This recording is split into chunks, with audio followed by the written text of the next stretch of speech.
ಆತ್ಮೀಯ ಸ್ಪಂದನ ವಾಹಿನಿ ವೀಕ್ಷಕರಿಗೆ ಕಲಾವಿದ ಸರಣಿ ಕಾರ್ಯಕ್ರಮದ ನೂತನ ಸಂಚಿಕೆ ಕಲಾ ದಿವಾಕರ ಈ ಕಾರ್ಯಕ್ರಮಕ್ಕೆ ಸ್ವಾಗತ. ಇದು ಪಡುಬಿದ್ರೆಯ ಅಪ್ಪನ ವಿಲೇಜ್ ಮಾರ್ಟ್ ಅರ್ಪಣೆಯ ಸ್ಪಂದನ ವಾಹಿನಿ ಪ್ರಸ್ತುತಿಯ ವಿಶಿಷ್ಟ ಕಾರ್ಯಕ್ರಮ. ಕಲಾವಿದರ ಮನದಾಳದ ಮಾತುಗಳು, ಒಂದಷ್ಟು ವಿಚಾರಗಳು, ಅವರ ಸಾಧನೆಗಳು ಇವೆಲ್ಲವನ್ನು ಕೂಡ ಮೆಲುಕು ಹಾಕುವಂಥ ವಿಶಿಷ್ಟ ಕಾರ್ಯಕ್ರಮ ಕಲಾವಿದ. ಇದರಲ್ಲಿ ಈ ದಿನ ನಮ್ಮ ಜೊತೆ ಇದ್ದಾರೆ ಅವಿಭಜಿತ ದಕ್ಷಿಣ ಕನ್ನಡ ಜಿಲ್ಲೆಯಲ್ಲಿ ತನ್ನದೇ ಆದಂತಹ ಸ್ವಂತ ಪ್ರತಿಭೆಯ ಮೂಲಕ ಅದ್ಭುತವಾದಂತಹ ಕಾರ್ಯವನ್ನು ಮಾಡ್ತಾ ಕಲಾ ಸೇವೆಯನ್ನು ಮಾಡ್ತಾ ಇರುವವರು.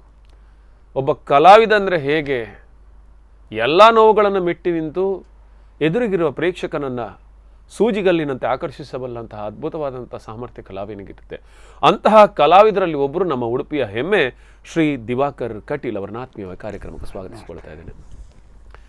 ದಿವಾಕರ್ ಕಟೀಲ್ ರಂಗಭೂಮಿ ಸದಾ ನೆನಪಿನಲ್ಲಿ ಇಡಬೇಕಾದಂಥ ಹೆಸರು.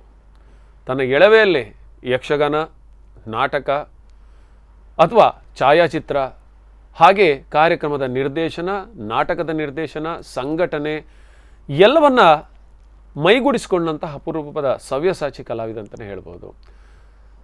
ತೀರಾ ನಾಚಿಕೆ ಸ್ವಭಾವ, ಮುಜುಗರ ಸ್ವಭಾವ, ಯಾವುದಕ್ಕೂ ಬೇಡ, ವೇದಿಕೆ ಮೇಲೆ ನಾಟಕದಲ್ಲಿ ಮಾತ್ರ ಬರ್ತೇನೆ, ಬೇರೆ ಕಡೆ ಕರೆದ್ರೂ ಬರೋದಿಲ್ಲ ಅನ್ನುವಂಥ ಜಾಯಮಾನ ಇವ್ರದ್ದು. ಆದರೆ ನಮಗೆ ಇಂಥ ಕಲಾವಿದರ ಬೇಕು ಅಂತ ಹಠ ನಮ್ಮದು. ಸೊ ದಿವಾಕರ್ ಅವ್ರನ್ನ ಮತ್ತೊಮ್ಮೆ ಕಾರ್ಯಕ್ರಮಕ್ಕೆ ಸ್ವಾಗತಿಸ್ಕೊಳ್ತೇವೆ. ದಿವಾಕರ್ ಅವರೇ, ಹುಟ್ಟಿದ್ದು ಕಟೀಲ್ನಲ್ಲಿ. ಕಟೀಲ್ ಭ್ರಮರಾಂಬೆಯ ಸಂಪೂರ್ಣ ಆಶೀರ್ವಾದದಿಂದ ಈ ಒಂದು ದೊಡ್ಡ ಕಲಾ ಸೇವೆಯಿಂದ ನೀವು ಮಾಡ್ತಾ ಇದ್ದೀರಿ ಅಂತ ಅನಿಸ್ತಾ ಇದೆ. ಹೌದು. ಹೇಗೆ ನಿಮ್ಮದು ಈ ಯಕ್ಷಗಾನ, ನಾಟಕ ಮತ್ತು ಕಮರ್ಷಿಯಲ್ ನಾಟಕಗಳಿಂದ ಈ ಕಡೆಗೆ ಹೇಗೆ ಪಯಣ?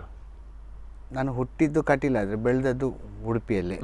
ಕೃಷ್ಣ ಮಠದ ರಾಜಾಂಗಣದ ಹಿಂದೆ ನಮ್ಮದು ಮನೆ ಇತ್ತು, ಬಾಡಿಗೆ ಮನೆಯಲ್ಲಿದ್ವಿ. ನಮಗೆ ಈ ಕಲಾ ಜಗತ್ತಿಗೆ ಬರಲಿಕ್ಕೆ ರಾಜಾಂಗಣವೇ ಪ್ರೇರಣೆ ಅಂತ ಹೇಳ್ಬೋದು. ನಿತ್ಯ ಕಾರ್ಯಕ್ರಮಗಳು, ನಿತ್ಯ ಕಾರ್ಯಕ್ರಮ, ಅದು ಒಂದೇ ಥರದ ಕಾರ್ಯಕ್ರಮಗಳಲ್ಲ, ಅಲ್ಲ, ಸಂಗೀತ, ಯಕ್ಷಗಾನ, ಆಮೇಲೆ ಏನು ಪ್ರವಚನಗಳು ಎಲ್ಲವೂ ಕೂಡ ಎಲ್ಲವೂ ಇತ್ತು. ನಮಗೆ ಅದೇ ಒಂದು ಪ್ರೇರಣೆ. ಸರಿ. ಆಮೇಲೆ ನಾನು ವೃತ್ತಿರಂಗಕ್ಕೆ ಬಂದಾಗ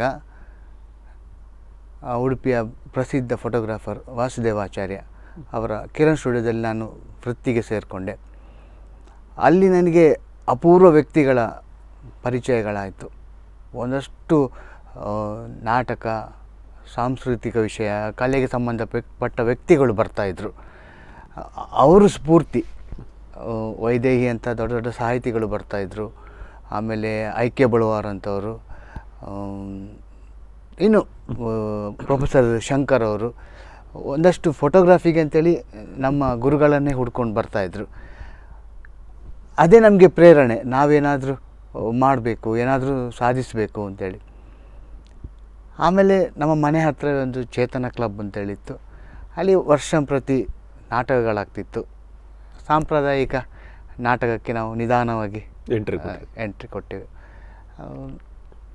ದೊಡ್ಡ ಪಂಚಾಂಗವೇ ಅದು ನಮಗೆ ಚೇತನ ಕ್ಲಬ್. ಎಲ್ಲಿದ್ದದು? ಬೈಲಕೆರೆ, ಉಡುಪಿಯಲ್ಲಿ. ಈಗ ಕಾರ್ಯಕ್ರಮಗಳು ಅದರದ್ದು ಅಷ್ಟು ಆಗ್ತಾ ಇಲ್ಲ. ಆದರೆ ಆ ಹೊತ್ತಿನಲ್ಲಿ ಒಂದಷ್ಟು ಕಾರ್ಯಕ್ರಮಗಳನ್ನು ಕೊಟ್ಟಂತಹ ಒಂದು ಮಾತೃ ಸಂಸ್ಥೆ. ಆಮೇಲೆ ನಿಧಾನಕ್ಕೆ ನೀನಾಸಂನ ನಾಟಕಗಳನ್ನು ನೋಡಲಿಕ್ಕೆ ಶುರು ಮಾಡಿದೆವು, ರಂಗಾಯಣದ ನಾಟಕಗಳನ್ನು ನೋಡಲಿಕ್ಕೆ ಶುರು ಮಾಡಿದೆವು. ಒಂದಷ್ಟು ತಿರುಗಾಟದ ನಾಟಕಗಳನ್ನು ನೋಡ್ತಾ ನೋಡ್ತಾ ಮುಂದೆ ಇಂಥ ನಾಟಕಗಳಲ್ಲಿ ಮಾಡಬೇಕೆನ್ನೋ ಒಂದು ಹಂಬಲ ಇತ್ತು. ಆದರೆ ಅವಕಾಶಗಳು ತುಂಬ ಕಡಿಮೆ ಇತ್ತು ಆ ಸಂದರ್ಭದಲ್ಲಿ. ಒಂದು ದಿವಸ ಸುದೇಶ್ ರಾವ್ ಮಣಿಪಾಲ್ ಅವರು ಹೀಗೆ ಅಚಾನಕ್ಕಾಗಿ ಪರಿಚಯ ಆದವರು. ಒಂದು ದಿವಸ ಅವರ ನಾಟಕಕ್ಕೆ ಒಬ್ಬ ಕಲಾವಿದನ ಅನಿವಾರ್ಯತೆ ಇತ್ತು. ನನ್ನನ್ನು ಬಂದು ಕರ್ಕೊಂಡೋದ್ರು, ನೀವು ಮಾಡಿ ಒಂದು ಪಾತ್ರವನ್ನು. ದೇವೇರ್ ಮಲ್ಲಾರ್ ಎನ್ನುವ ಒಂದು ಕಮರ್ಷಿಯಲ್ ನಾಟಕ, ತಮಾಷೆ ನಾಟಕ. ಅಲ್ಲಿಂದ ನನ್ನ ರಂಗಪಯಣ ಒಂದು ಬೇರೆ ರೀತಿಯ ಹೊಸ ತಗೊಂಡಿತ್ತು. ಆದರೆ ನನಗೆ ನಾಟಕದಲ್ಲಿ ನನಗೆ ಮೊದಲ ಗುರುಗಳು ಗಣೇಶ್ ಪಡುಬಿದ್ರೆ. ನಾನು ಯಾವತ್ತು ಅವರನ್ನು ನೆನಪಿಸ್ಕೊಳ್ತೇನೆ. ಯಾವ ವೇದಿಕೆಯಲ್ಲಿ ಹೋದರೂ ಕೂಡ ನಾನು ಅವರನ್ನು ಮೊದಲು ನೆನಪಿಸ್ಕೊಳ್ತೇನೆ. ನನಗೆ ಒಂದು ಒಳ್ಳೆಯ ಅವಕಾಶವನ್ನು ಕೊಟ್ಟಂಥವರು. ಯಾಪ ಬರ್ಪರ್ ಎನ್ನುವ ಒಂದು ನಾಟಕದಲ್ಲಿ ಒಂದು ಮೊಬೈಲ್ ಕೋದಂಡ ಅಂತೇಳಿ ಒಂದು ತಮಾಷೆ ಪಾತ್ರ ಅದು. ಅದರಲ್ಲಿ ನನಗೊಂದು ಅವಕಾಶ ಕೊಟ್ಟರು. ಆ ಪಾತ್ರವನ್ನು ನೋಡಿದಂಥ ಸುದೇಶ್ ಅವರು ನಮ್ಮ ತಂಡಕ್ಕೆ ಈ ಹುಡುಗನನ್ನು ಯಾವತ್ತಾದರೂ ಒಂದು ಸಲ ಕರಿಬೇಕು, ಪಾತ್ರ ಮಾಡಿಸ್ಬೇಕು ಅಂತೇಳಿ. ಹಾಗೆ ನನ್ನನ್ನು ಸಂಗಮದಲ್ಲಿ ನನ್ನನ್ನು ಸೇರಿಸ್ಕೊಂಡ್ರು. ಅಲ್ಲಿ ನನಗೆ ಒಳ್ಳೆ ಅವಕಾಶಗಳು ಸಿಕ್ಕಿತು. ಸುಮಾರು ಒಂದು 15 ವರ್ಷ ಆ ತಂಡದಲ್ಲಿ ಕೆಲಸ ಮಾಡಿದೆ. ಆಮೇಲೆ ಕೆಲವೊಂದು ವೈಯಕ್ತಿಕ ಕಾರಣಗಳಿಂದ ತಂಡದಿಂದ ಹೊರಗೆ ಬಂದೆ. ಸುಮಾರು ಒಂದು ವರ್ಷ ನಾಟಕ ಗ್ಯಾಪ್ ತಗೊಂಡೆ. ಆಮೇಲೆ ಗೆಳೆಯ ವಿದ್ದು ಉಚ್ಚಿಲ್ ರಂಗಾಯಣದಲ್ಲಿ ತರಬೇತುದಾರರಾಗಿ ಮಂಗಳೂರಿನಲ್ಲಿ ಒಂದಷ್ಟು ಒಳ್ಳೆ ಅವರು ನನಗೊಂದು ಹೊಸ ಆಯಾಮವನ್ನೇ ಕೊಟ್ಟರು. ಅವರ ನಾಟಕಗಳಿಗೆ ಸಂಗೀತ ಮಾಡುವಂಥ ಅವಕಾಶಗಳನ್ನು ಕೊಟ್ಟರು. ಹೀಗೆ ಒಂದು ಬಹುಶಃ ಯಕ್ಷಗಾನದಲ್ಲಿ ಆಸಕ್ತಿಯನ್ನು ಪಡ್ಕೊಂಡಿದ್ರಿ? ಯಕ್ಷಗಾನದಲ್ಲಿ ಆಸಕ್ತಿ ತುಂಬ, ನೋಡುವಂಥದ್ದು, ಪಾತ್ರ ಮಾಡಲಿಕ್ಕೆ ಹೆದರಿಕೆ ಆಗ್ತದೆ ನನಗೆ. ಅದು ಕಟೀಲ್ನಲ್ಲಿ ಅಂದರೆ ಯಕ್ಷಗಾನ ನಿರಂತರವಾಗಿರುವಂಥದ್ದು ಒಂದು ಕಟೀಲ್ ಯಕ್ಷಗಾನ. ಈಗ ಈ ಕಮರ್ಷಿಯಲ್ ನಾಟಕಗಳಿಂದ ಕಲಾತ್ಮಕ ನಾಟಕಗಳೆಡೆ ಅದು ಹೇಗೆ ನಿಮ್ಮ ಮನಸ್ಸು ಒಂದು ಅಲ್ಲಿ ಅಂದರೆ, ಯಾಕೆಂದರೆ ಇಲ್ಲಿನ ಒಂದು ರಂಗ ನಡೆಯೇ ಬೇರೆ, ಅಲ್ಲಿನ ರಂಗ ನಡೆಯೇ ಬೇರೆ, ಇದೆಲ್ಲವನ್ನು ಕೂಡ ಹೇಗೆ ಮೈಗೂಡಿಸ್ಕೊಂಡ್ರಿ? ಪ್ರಯೋಗ ರಂಗಗಳಲ್ಲಿ ಒಂದಷ್ಟು ಕಲಿಯುವ ವಿಚಾರಗಳು ಇದೆ ಅಂತೇಳಿ, ಕಲಿಯುವ ಆಸಕ್ತಿ ಇದ್ದವನಿಗೆ ನನಗೆ ಅದು ಮನಸ್ಸಿಗೆ ಬಂತು. ಒಂದಷ್ಟು ಬೆಳಕಿನ ವಿನ್ಯಾಸಗಳಾಗಲಿ, ಕಥೆಯಲ್ಲಿ ಆಗಲಿ, ಅಥವಾ ನಿರ್ದೇಶನದಲ್ಲಿ, ನಟನೆಯಲ್ಲಿ ಆಗಲಿ ಹೊಸ ಹೊಸ ವಿಷಯಗಳನ್ನು ಕಲಿತ್ಕೊಳ್ಳಿಕ್ಕೆ ಅವಕಾಶ ಇತ್ತು. ಸೊ ಅದರ ಬಗ್ಗೆ ಆಸಕ್ತಿ ಜಾಸ್ತಿ. ಖಂಡಿತವಾಗಿ. ಯಾಕೆಂದರೆ ಆ ಮಟ್ಟಿಗೆ ನಾವು ಉಡುಪಿಯ ಮಣ್ಣಿಗೆ ನಾವು ಕೃತಜ್ಞರಾಗಿರಬೇಕು. ಯಾಕೆಂದರೆ ಬೇರೆ ಬಹುಶಃ ಈ ಕರಾವಳಿ ಈ ಒಂದು ಬೆಲ್ಟ್ನಲ್ಲಿ ಎಲ್ಲೂ ಕಂಡರಿಯದ, ಎಲ್ಲೂ ನೋಡರಿಯದಂತಹ ಅದ್ಭುತ ಕಲಾವಿದರ ನಾಟಕಗಳು ಉಡುಪಿಯಲ್ಲಿ. ಯಾಕೆಂದರೆ ಉಡುಪಿಯಲ್ಲಿ ಪ್ರತಿಯೊಂದು ಕಲೆಗೂ ಕೂಡ ಅದರದ್ದೇ ಆದಂತಹ ಪ್ರೇಕ್ಷಕರಿದ್ದಾರೆ. ಪಿನ್ ಡ್ರಾಪ್ ಸೈಲೆನ್ಸ್ನಲ್ಲಿ ನೋಡುವಂತಹ ಕಲಾತ್ಮಕ ನಾಟಕಗಳು ನೋಡುವಂಥ ಪ್ರೇಕ್ಷಕರು ನಾವು ನೋಡಿ ಬೆರಳಿಕೆ ಪ್ರೇಕ್ಷಕರು ಇರ್ಬೋದು. ಅವರೆಲ್ಲರೂ ಕೂಡ ನಾಟಕದ ಬಗ್ಗೆ ಬಹಳಷ್ಟು ತಿಳ್ಕೊಂಡವರನ್ನು ನಾವು ಅಲ್ಲಿ ನೋಡ್ತೇವೆ. ಅದಕ್ಕಾಗಿ ಎಂಜಮ್ನಂಥ ಪುಣ್ಯ ಒಂದು ಮಣ್ಣಿಗೆ ನಾವು ನಮಸ್ಕಾರ ಹೇಳಬೇಕು. ಯಾಕೆಂದರೆ ಅಂಥ ಒಂದು ವೇದಿಕೆ ಇಲ್ಲದಿದ್ದರೆ ಕೆಲವು ನಾಟಕಗಳನ್ನು ನೋಡೋದಕ್ಕೆ ಸಾಧ್ಯ ಇಲ್ಲ ಅಂತ ಅಲ್ವಾ? ಅಷ್ಟು ವಿಶಾಲವಾದಂಥ ಒಂದು ವೇದಿಕೆ, ಪ್ರೇಕ್ಷಕನಿಗೆ ಪೂರಕವಾದಂಥ ಒಂದು ವಾತಾವರಣ, ಯಾವ ಆ್ಯಂಗ್ಲಲ್ಲಿ ಕೂತ್ಕೊಂಡು ನಾಟಕ ನೋಡುವಂಥ. ಹೌದು. ಅದಕ್ಕಾಗಿ ನಿಜವಾಗ್ಲೂ ಉಡುಪಿಯ ಜನತೆ ಯಾವತ್ತೂ ಕೂಡ ಈ ಕೃಷ್ಣನ ನಾಡಿನ ಎಲ್ಲ ಕಾರ್ಯಕ್ರಮಗಳ ಸಂಘಟಕರಿಗೆ ನಾವು ವಿಶೇಷವಾದಂಥ ಅಭಿನಂದನೆಯನ್ನು ಸಲ್ಲಿಸಬೇಕು. ದಿವಾಕರ್ ಅವರೇ, ಮತ್ತು ತೀರ ನನಗೆ ನಿಮ್ಮ ಬಗ್ಗೆ ಕುತೂಹಲ ಮೂಡಿದ್ದು, ಮೊನ್ನೆ ಇತ್ತೀಚೆಗೆ ನನಗೆ ಎಲ್ಲರೂ ಒಂದನ್ನೇ ಹೇಳ್ತಾ ಇದ್ರು, ಎಲ್ಲೆಡೆ ಹೋದರೂ ಕೂಡ ದಿವಾಕರ್ ಕಟೀಲ್ ಅನ್ನುವಂಥ ಒಬ್ಬ ರಂಗ ಕಲಾವಿದನನ್ನು ನಾವೆಲ್ಲ ನೋಡಿದ್ದೇವೆ. ಆದರೆ ಅವರೊಳಗಿನ ಅದ್ಭುತ ಚೈತನ್ಯವನ್ನು ಮಾತ್ರ ಮೊನ್ನೆ ತೆರೆದಿಟ್ಟರು. ಪ್ರೇಕ್ಷಕರೇ, ನಾನು ಈ ವಿಚಾರವನ್ನು ನಿಮ್ಮ ಜೊತೆ ಹಂಚಿಕೊಳ್ಳಲೇಬೇಕು. ಯಾಕೆಂದರೆ ಉಡುಪಿಯಲ್ಲಿ ನಾಟಕ ಏನು ಕಾಂಪಿಟಿಷನ್ ಆಗ್ತಾ ಇರುತ್ತೆ, ಸ್ಪರ್ಧೆ ಆಗ್ತಾ ಇರುತ್ತೆ. ಅಚಾನಕ್ಕಾಗಿ ಅವತ್ತಿನ ದಿನ ಪ್ರದರ್ಶನ ಮಾಡಬೇಕಾಗಿದ್ದಂಥ ಕಲಾವಿದ ಕೆಲವೇ ಗಂಟೆಗಳ ಮೊದಲು ಬೈಕಲ್ಲಿ ಅಪಘಾತ ಆಗುತ್ತೆ, ಮುಖಕ್ಕೆ ಗಾಯ ಆಗುತ್ತೆ. ಆದರೆ ಅವರು ನೇರವಾಗಿ ಆ ಒಂದು ಪ್ರದರ್ಶನ ಸಂದರ್ಭದಲ್ಲಿ ವೇದಿಕೆ ಹತ್ತಿ ಪ್ರದರ್ಶನವನ್ನು ಮಾಡ್ತಾರೆ. ತನ್ನ ಏನು ಪ್ರತಿಭೆ ಇದೆ ಅದನ್ನು ಎಲ್ಲ ಅಲ್ಲಿ ತೋರ್ಪಡಿಸ್ತಾರೆ. ಎಲ್ಲ ಒಂದು ನೋವುಗಳನ್ನು ಮರೆತು, ಮುಖದಲ್ಲಿ ಬ್ಯಾಂಡೇಜ್ ಇರುತ್ತೆ, ಆದರೆ ಊಹಿಸೋದಕ್ಕೆ ಸಾಧ್ಯ ಇಲ್ಲ ಅಂತಹ ಪಾತ್ರವನ್ನು ನಿರ್ವಹಿಸಿದವರು ಶ್ರೀ ದಿವಾಕರ್ ಕಟೀಲ್ ಅವರು. ನನಗೆ ನಿಜವಾಗ್ಲೂ ಅದ್ಭುತ ಅನಿಸ್ತದೆ. ಎಲ್ಲರ ಮಾತಲ್ಲೂ ಕೇಳಿದ್ದು ಅಂಥ ಒಂದು ಅನಿವಾರ್ಯತೆ ಕಲಾವಿದನಿಗಿದೆ ಅಂತಲ್ವಾ? ಖಂಡಿತ ಇರಲೇಬೇಕು. ಯಾಕಂದರೆ ಅಷ್ಟು ಸಮಯ ಪ್ರಾಕ್ಟೀಸ್ ಮಾಡಿ ಒಬ್ಬ ಕಲಾವಿದ ಏನೇ ಆದರೂ, ಅಂದರೆ ಕಲಾವಿದನ ಒಂದು ಜವಾಬ್ದಾರಿ ಇರುತ್ತೆ. ನಾನಿಲ್ಲದೆ ಇವತ್ತು ನಾಟಕವೇ ನಿಂತೋಗುತ್ತೆ ಅಂತ. ಅವತ್ತಿನ ದಿನ ಹೇಗಿತ್ತು, ಎಂತ ಆಯ್ತು? ಹೌದು, ಆ್ಯಕ್ಚುಲಿ ಅವತ್ತು ನಾನು ರಿಹರ್ಸಲ್ಗೆ ಹೋದೆ ಬೆಳಿಗ್ಗೆ. ಒಂದು ಸಣ್ಣ ಕೆಲಸದ ನಿಮಿತ್ತ ಉಡುಪಿಗೆ ಬರೋನು ನಾನು. ಉಡುಪಿಗೆ ಅದೇ ಎಂಜಮ್ ಹತ್ರ ಕ್ರಾಸ್ ಆಗಿ ಮುಂದೆ ಹೋಗಿದ್ದೇನೆ ಅಷ್ಟೇ. ಹಿಂದೆಯಿಂದ ಒಂದು ಸ್ಕೂಟರ್ ಬಂದು ಹೊಡೆಯಿತು. ಮತ್ತೆ ಏನಾಗಿದೆ ಗೊತ್ತಿಲ್ಲ. ಒಂದು ಕ್ಷಣ ಎದ್ದೆ, ಮುಖದಲ್ಲೆಲ್ಲ ರಕ್ತ ಹೋಗ್ತಾ ಉಂಟು. ತಕ್ಷಣ ನನ್ನ ತಂಡದವರಿಗೆ ವಿಷಯ ತಿಳಿಸಿದೆ, ಹೀಗೆ ಆಗಿದೆ. ಮತ್ತು ಗಾಂಧಿ ಹಾಸ್ಪಿಟ್ಲಿಗೆ ಕರ್ಕೊಂಡೋದ್ರು. ಅಲ್ಲಿ ನಮ್ಮ ಪರಿಚಯದ ಡಾಕ್ಟ್ರ್ ಇದ್ದರು, ಡಾಕ್ಟರ್ ಆಶಾ ಅಂತೇಳಿ. ಒಂಥರ ಅವ್ರು ನಮಗೆ ಫ್ಯಾಮಿಲಿ ಫ್ರೆಂಡ್ಸ್. ತುಂಬ ಧೈರ್ಯ ತುಂಬಿದ್ರು. ಏನಾಗೋದಿಲ್ಲ ದಿವಾಕರ್, ಏನಾಗಲಿಲ್ಲ ನಿಮಗೆ. ಮೂಗಿನ ಹತ್ರ ಇದು 2 ಇಬ್ಬಾಗವಾಗಿತ್ತು.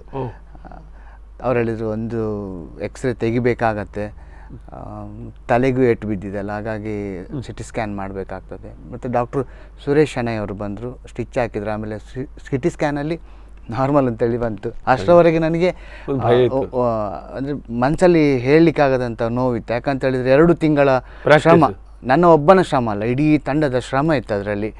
ಇಡೀ ತಂಡದ ನಾಟಕಕ್ಕೋಸ್ಕರ ಬಾಕಿ ಆದ್ರೆ ದೊಡ್ಡ ನನ್ನಿಂದಾಗಿ ನಾಟಕ ನಿಂತು ಹೋಗ್ತದೆ ಅನ್ನೋ ಒಂದು ಸಣ್ಣ ಹೇಳೋದು, ಹೌದು, ನೋವಿತ್ತು. ನಮ್ಮ ಅಧ್ಯಕ್ಷರು ಅಂತ ಹೇಳಿದ್ರು ಅಂಥ ಪರಿಸ್ಥಿತಿಯಲ್ಲಿ ನಾಟಕ ಬೇಕಾದ್ರೆ ನಾವು ನಿಲ್ಲಿಸುವ ಅಂತೇಳಿ. ನನಗೆ ಇಲ್ಲ, ಮತ್ತು ನನಗೆ ಅದೊಂದು ವಿಷಯವೇ ಆಗಿರಲಿಲ್ಲ. ಡಾಕ್ಟ್ರು ಒಂದ್ಸಲ ಧೈರ್ಯ ಹೇಳಿದ ನಂತರ ನಾನು ಮಾಡ್ತೇನೆ ಅನ್ನೋ ಒಂದು ನನಗೆ ಚೈತನ್ಯ ಇತ್ತು, ಹುಮ್ಮಸ್ಸಿತ್ತು. ನನಗೆ ಇದಕ್ಕಿಂತಲೂ ಹಿಂದೆ ಒಂದು ದೊಡ್ಡ ಅನುಭವ, ಅದು ನನ್ನ ಜೀವನದಲ್ಲಿ ಮರೆಯಲಾಗದ ಘಟನೆ. ನಾನು ಮಣಿಪಾಲದ ಸಂಗಮದಲ್ಲಿ ಕಲಾವಿದನಾಗಿದ್ದಾಗ ಅಜನೆ ಅನ್ನೋ ನಾಟಕ ಮಾಡ್ತಿದ್ದೆವು ನಾವು. ಆ ನಾಟಕದ ಸಂದರ್ಭದಲ್ಲಿ ನನ್ನ ತಂದೆ ತುಂಬ ಸೀರಿಯಸ್ ಆದರು. ಇನ್ನು ನಾಟಕಕ್ಕೆ ಇನ್ನೇನೋ ಒಂದು 5 ದಿನ ಇದೆ, ತಂದೆ ತುಂಬ ಸೀರಿಯಸ್ ಆದರು. ಇನ್ನೇನು ಉಳಿತಾರೋ ಇಲ್ವೋ ಎನ್ನೋ ಪರಿಸ್ಥಿತಿ. ನನಗೆ ಇಲ್ಲ, ನಾನು ಆ ಕ್ಷಣದಲ್ಲಿ ನಾನು ನಾಟಕ ಮಾಡೋದಿಲ್ಲ ಅಂತೇಳಿ ಡಿಸೈಡ್ ಮಾಡಿಬಿಟ್ಟೆ. ಯಾಕಂತ ಹೇಳಿದರೆ ಆಗೋದಿಲ್ಲ. ನಾನು ಮ್ಯೂಸಿಕ್ ಮಾಡಿದ್ದು ನಾನು ಅದಕ್ಕೆ. ಆ ಸಂದರ್ಭದಲ್ಲಿ ರಾಜು ಮಣಿಪಾಲ್ ಅವರು ಬಂದರು, ಇಲ್ಲ ದಿವಾಕರ್, ಹೌದು, ನಮ್ಮ ತಂಡದ ನಿರ್ದೇಶ, ಇಲ್ಲ ದಿವಾಕರ್ ಏನಾಗಲ್ಲ, ನೀವು ನಾಟಕ ಮಾಡ್ತೀರಾ, 1-2 ದಿವಸ ನೀವು ಸುಮ್ಮನೆ ಇರಿ ಅಂತ. 2 ದಿವಸ ಆದಮೇಲೆ ತಂದೆ ಸ್ವಲ್ಪ ಚೇತರಿಕೆ ಕಂಡರು. ತಂದೆನೇ ಕೇಳಿದರು, ನಾಟಕ ಉಂಟಲ್ಲ ನಿನಗೆ, ಹೋಗೋದಿಲ್ವ ನೀನು ರಿಹರ್ಸಲಿಗೆ ಅಂತೇಳಿ. ಒಂದು ಏನೋ ಆಕ್ಸಿಜನ್ ಕೊಟ್ಟಾಗೆ, ಇಲ್ಲ ನಾನು ಇವತ್ತು ಸಾಯಂಕಾಲ ಹೋಗ್ತೇನೆ ಅಂತೇಳಿ ನನ್ನ ತಾಯಿಯನ್ನು ಅಲ್ಲಿ ಹಾಸ್ಪಿಟ್ಲಲ್ಲಿ ಕೂರಿಸಿ ರಿಹರ್ಸಲ್ ಮುಗಿಸಿತು. ನಾಟಕ ಆಯಿತು. ನಾಟಕ ಪ್ರಥಮ ಬಹುಮಾನವನ್ನು ಪಡೆಯಿತು. ನನಗೆ ಸಂಗೀತಕ್ಕೆ ಪ್ರಥಮ ಬಹುಮಾನ ಬಂತು. ಒಂದಷ್ಟು ಬಹುಮಾನಗಳು ನಮ್ಮ ತಂಡಕ್ಕೆ ಬಂತು. ನನಗೆ ಆ ಕ್ಷಣದಲ್ಲಿ ಅನಿಸಿದ್ದೇನಂತ ಹೇಳಿದರೆ, ಎಂಥ ಕಠಿಣ ಪರಿಸ್ಥಿತಿ ಬಂದರೂ ಕೂಡ ನಾವು ನಮ್ಮ ಒಬ್ಬರ ಕಾರಣಕ್ಕಾಗಿ ತಂಡವನ್ನು ಬಿಟ್ಟುಕೊಡಬಾರ್ದು ಅಂತೇಳಿ. ಮೊನ್ನೆ ಸಂದರ್ಭ ಆದಾಗ ಕೂಡ ಅಷ್ಟೇ ಇದ್ದದ್ದು ನನ್ನ ಮನಸ್ಸಲ್ಲಿ, ಇಲ್ಲ ನಾನು ನಾಟಕ ಮಾಡಲೇಬೇಕು. ನಮ್ಮ ನಿರ್ದೇಶಕರು ಬ್ಯಾಂಗ್ಳೂರಿಂದ ನಮಗೋಸ್ಕರ ಖಂಡಿತ ಬಂದಿದ್ದರು, ನಮ್ಮನ್ನು ಒಂದು ಒಳ್ಳೆ ರೀತಿಯಲ್ಲಿ ಟ್ರೈನ್ ಮಾಡಿದರು. ನಾಟಕ ಯಾವ ಹಂತದಲ್ಲೂ ಬೀಳಬಾರ್ದು. ಅಂಥ ಸಂದರ್ಭದಲ್ಲಿ ನಾನು ನನ್ನ ವೈಯಕ್ತಿಕ ಕಾರಣದಿಂದ ಅದು ಕಾಂಪಿಟಿಷನ್, ಹೌದು, ಮಾಡಿತು. ಇಡೀ ತಂಡ ನನ್ನ ಜೊತೆ ಇತ್ತು ಆ ಸಂದರ್ಭದಲ್ಲಿ. ಇಡೀ ಸುಮನ ಸಹ ನನ್ನ ಜೊತೆ ಇದ್ದರು. ನಾನು ಒಂದು ಸೀನ್ ಮುಗಿಸಿ ಬಂದ ಕೂಡಲೇ ನನಗೆ ಉಪಚಾರ ಮಾಡೋದು, ನೀರು ಕೊಡೋದಾಗಲಿ ಏನು ಅಂತ ನನಗೆ ಆ ಕ್ಷಣ ಅನಿಸಿದ್ದು ಒಂದು ಸಾರ್ಥಕತೆಯನ್ನು ಪಡ್ಕೊಂಡು, ಸಾರ್ಥಕತೆ. ಇನ್ನು ಮತ್ತು ಈ ರಂಗಭೂಮಿ ನಮಗೆ ಬೇಕಾದಷ್ಟನ್ನು ಕೊಟ್ಟಿದೆ ಅಂತೇಳಿ. ನನಗೆ ರಂಗಭೂಮಿ ನನಗೆ ಬೇಕಾದಷ್ಟು ದಿವಾಕರ್ ಕಟೀಲ್ ಅಂದರೆ ಒಬ್ಬ ರಂಗನಟ ಅನ್ನೋದನ್ನು ರಂಗಭೂಮಿ ಕೊಟ್ಟಿದೆ. ಹಾಂ, ಕೊಟ್ಟಿದೆ. ಒಂದು ಮತ್ತೆ ಪ್ರೀತಿ ಕೊಟ್ಟಿದೆ, ಜನರ ಪ್ರೀತಿ ಕೊಟ್ಟಿದೆ. ಏನಿಲ್ಲದಿದ್ರು ನೀವು ಅವತ್ತು ನಾಟಕದಲ್ಲಿ ಮಾಡಿದ್ರಲ್ಲ ಅಂತ ಒಂದು ಪ್ರೀತಿಯಿಂದ ಮಾತಾಡಿಸೋ ಜನ, ಅಭಿಮಾನಿಗಳು ನಮಗೆ ತಿಳಿದವರು ಎಷ್ಟೋ ಜನ ಇದ್ದಾರೆ. ಈಗ ಒಂದು ಪಾತ್ರವನ್ನು ನೋಡಿದ ತಕ್ಷಣ ಬಹುಶಃ ನಮ್ಮ ಹತ್ರ ಗ್ರೀನ್ ರೂಮಿಗೆ ಒಂದು ಮಾತಾಡ್ತಾರೋ ಇಲ್ಲೋ ಬೇರೆ, ಆದರೆ ನಮ್ಮನ್ನವರು ಅವರ ಉತ್ತಮ ಕಲಾವಿದನಾಗಿ ಅವರು ಶಾಶ್ವತವಾಗಿ ಅವರ ಮನಸ್ಸಿನಲ್ಲಿ ಇಟ್ಕೊಳ್ತಾರೆ, ಆ ಪ್ರೀತಿಯನ್ನು ಇಟ್ಕೊಳ್ತಾರೆ. ನೀವು ಎಷ್ಟು ಹಣ ಕೊಟ್ಟರು ಇದೆಲ್ಲ ಇಲ್ಲ, ಸಿಗುವುದಿಲ್ಲ. ಮತ್ತು ನಾವು ಆ ಅವಕಾಶವನ್ನು ಕಳ್ಕೊಂಡೆವು ಅಂತ ಹೇಳಿದರೆ ಮತ್ತೆ ನಮ್ಮಲ್ಲಿ ಬರಲಿಕ್ಕೆ ಸಾಧ್ಯನೇ ಇರೋದಿಲ್ಲ. ಖಂಡಿತ. ಯಾಕೆಂದರೆ ಒಂದಂತೂ ನೆನಪಿನಲ್ಲೇ ಇಟ್ಕೊಳ್ಬೇಕು ಪ್ರತಿಯೊಬ್ಬ ಕಲಾವಿದನು, ಇದರಲ್ಲಿ ನಾವು ರಂಗದಲ್ಲಿ ಇರುವಷ್ಟು ಹೊತ್ತು ಮಾತ್ರ ನಮಗೂ ಅವರಿಗೂ ಕಾಂಟ್ಯಾಕ್ಟ್ ಇರ್ತದೆ. ಯಾಕೆ ನಮ್ಮ ನಾಟಕವನ್ನು ನೋಡಿ ಮೆಚ್ಚಿರ್ತಾರೆ ಅವರು. ಆದ್ದರಿಂದ ಆ ಒಂದು ಏನು 2 ಗಂಟೆಗಳ ಕಾಲ ಅವರ ನಡುವೆ ಏನೋ ಒಂದು ಸಂಧಾನ ಇರುತ್ತೆ ಅಥವಾ ಒಂದು ಕಾಂಟ್ಯಾಕ್ಟ್ ಇರುತ್ತೆ, ಅದು ನಿರಂತರವಾದ ಒಂದು ಸಂಬಂಧವನ್ನು ಬೆಳೆಸಿಬಿಡ್ತದೆ. ಎಲ್ಲೋ ಸಿಕ್ಕಿದ್ರು ಕೂಡ ಮಾತಾಡುವಂಥದ್ದು. ಖಂಡಿತ ವೀಕ್ಷಕರೇ, ಅದ್ಭುತವಾದಂತಹ ಒಂದು ನಾಟಕದಲ್ಲಿ ತನ್ನೆಲ್ಲ ನೋವುಗಳನ್ನು ಮರೆತು ಅದ್ಭುತವಾಗಿ ಅಭಿನಯಿಸುವ ಮೂಲಕ ತಾನು ತಂಡಕ್ಕೆ ಏನನ್ನು ನೀಡಬೇಕು, ತಂಡ ನನಗೇನು ಕೊಟ್ಟಿದೆ ಅನ್ನೋದಕ್ಕೆಂದು ತಂಡಕ್ಕೆ ನಾನೇನು ಕೊಡಬೇಕು ಅನ್ನೋದಂಥ ಮಹತ್ತರ ಜವಾಬ್ದಾರಿ ಒಬ್ಬ ಕಲಾವಿದನಿಗಿದ್ದಾಗ ಮಾತ್ರ ಆತ ಒಂದು ಒಳ್ಳೆಯ ಪರಿಪೂರ್ಣ ಕಲಾವಿದನಾಗೋದಕ್ಕೆ ಸಾಧ್ಯ. ಆ ಒಂದು ಮನೋಧರ್ಮ ಇದ್ದಾಗ ತಂಡವೂ ಕೂಡ ಅದ್ಭುತವಾದಂಥ ಪ್ರದರ್ಶನ ನೀಡೋದಕ್ಕೆ ಸಾಧ್ಯ ಅನ್ನೋದನ್ನು ದಿವಾಕರ್ ಕಟೀಲ್ ಅವರು ಹೇಳಿದ್ದಾರೆ. ಇದೇ ರೀತಿ ಅವ್ರ ಜೊತೆ ಇನ್ನಷ್ಟು ಮಾತಾಡೋದಕ್ಕಿದೆ. ಅದಕ್ಕೆ ಮುನ್ನ ಒಂದು ಸಣ್ಣ ವಿರಾಮ.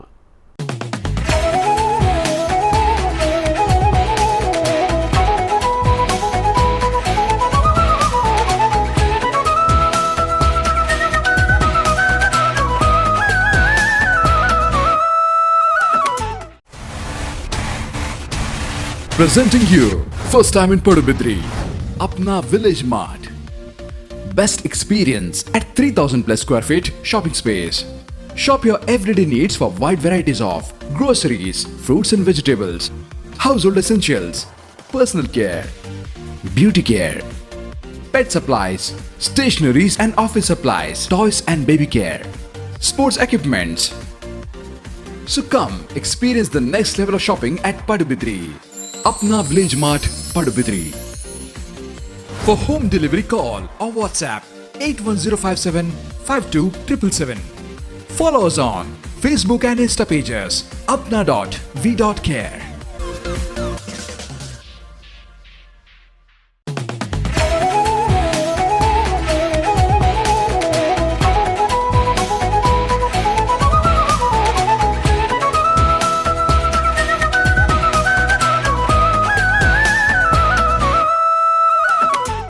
ವಿರಾಮದ ಬಳಿಕ ಮತ್ತೊಮ್ಮೆ ಕಲಾವಿದ ಸರಣಿ ಕಾರ್ಯಕ್ರಮದ ನೂತನ ಸಂಚಿಕೆ ಕಲಾ ದಿವಾಕರ ಈ ಕಾರ್ಯಕ್ರಮಕ್ಕೆ ಆತ್ಮೀಯವಾದಂತಹ ಸ್ವಾಗತ. ಇದು ಪಡುಬಿದ್ರೆಯ ಅಪ್ನಾ ವಿಲೇಜ್ ಮಾರ್ಟ್ ಪ್ರಸ್ತುತಿಯ ಸ್ಪಂದನ ವಾಹಿನಿಯ ಆಯೋಜನೆ ಕಾರ್ಯಕ್ರಮ.